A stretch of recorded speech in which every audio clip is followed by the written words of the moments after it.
Now, Washington Mornings on the Mall. 105.9 FM. And AM 630.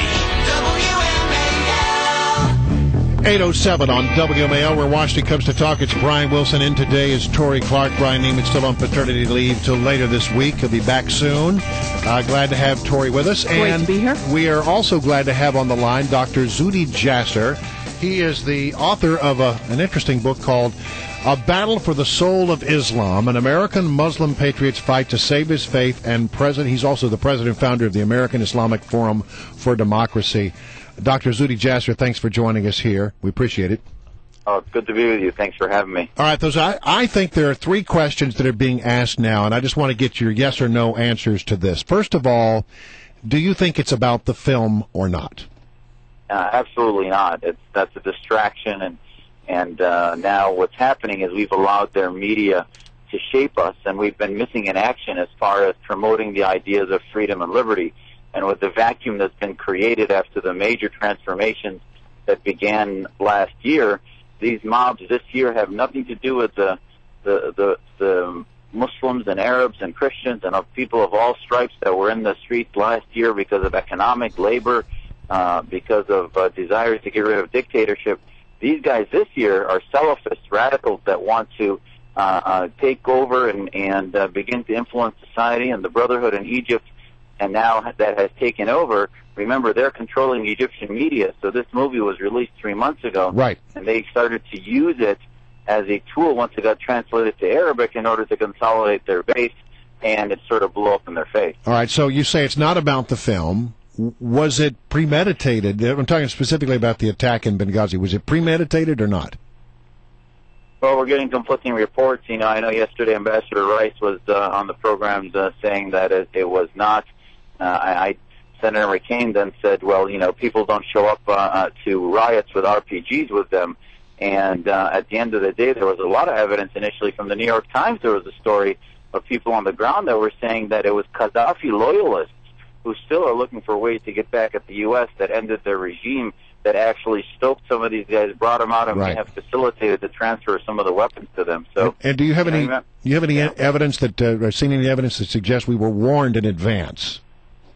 No, that I've not heard. I do, I've not heard that we've been warned. But my concern is that when you have an area in which our State Department employees, our servicemen, are so vulnerable, why we did not have better measures of control and protection, especially on 9/11, I think needs to be looked at. Dr. Jasser, thanks for being with us. And we've got so many questions we could ask you, but I'm really interested in the Muslim Brotherhood and what is it they're trying to accomplish right now? Because in the midst of all the focus on Benghazi, one of the things I've read repeatedly is that over the last several weeks or so, the Muslim Brotherhood was calling for anti-U.S. protests. And A, is that true? And B, if so, then should we be trying to work with them, cooperate with them? We've got Senator Rand on a little bit later who's going to be talking about cutting back on foreign aid to countries like Egypt. But can you just give us a little bit of a background, if you will, on what the Muslim Brotherhood is up to these days? I can't tell you how important that is, because we always, it seems to be the penchant of some in Washington to sort of pretend that the history of an organization doesn't matter, and it just matters what they tell you when they want to be in power. And the Muslim Brotherhood, the work of our organization in America, the American Islamic Forum for Democracy, is based on reforming the ideas that fuel Islamist groups like the Brotherhood that wants to not only come to power as an entity, a political entity, but as an Islamic entity to fuel the Islamic State, to put into place Sharia law. And the Brotherhood, while they claim to be about democracy, which they define as elections versus actually liberal principles and the protection of minorities, no different than the Islamists in Iran, which are the Shia variety. The Muslim Brotherhood is a Sunni variety of a group that believes in theocratic principles, that only won 25% of the vote the first time around in Egypt. And when they came to power, they actually started talking about asking us to release the blind sheikh. The president has been on record of Egypt talking about conspiracy theories. And, I think they live off of dividing their society against the West and separating us. They had Arabic tweets there and statements from their leadership in their party that were congratulating the riots and the demonstrations versus what they were actually saying in English. All right, I want to ask you, Senator Rand Paul is going to be here in just a short while. He's been a big advocate of cutting back on U.S. funding of some of the countries that are now protesting our very existence. Do we need to remain engaged, or is it time to cut them off? Well, I think that's a very important question, and I would ask anybody that is an isolationist or non-interventionist to tell me where that works. Because when we don't get involved, I don't think we should continue to fund the Brotherhood or the governments there that are clearly, certainly not our friends and are proving to be in many ways our enemies. But to withdraw is going to allow the strong horse to win. It's going to allow the Russias and Irans of the world, the Brotherhood, the Islamists of the world that have a narrative that's anti-American, to shape it with no obstacles at all, because that's what these riots are about. It's not about the film. It's about getting our influence out. So why don't we do what we did in the Cold War, continue to work with people on the ground, NGOs, begin to develop a U.S. information agency that allows us to shape the narrative of what we stand for and who we are on the ground.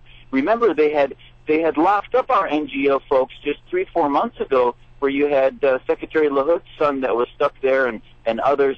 And that's why, because they don't want us there. And I think, as much as I agree with Senator Rand on a number of things, the isolationist mentality is only going to allow freedom to die on the vine and allow the transformation of these secular dictatorships into theocratic dictatorships like we saw in Iran in 1979.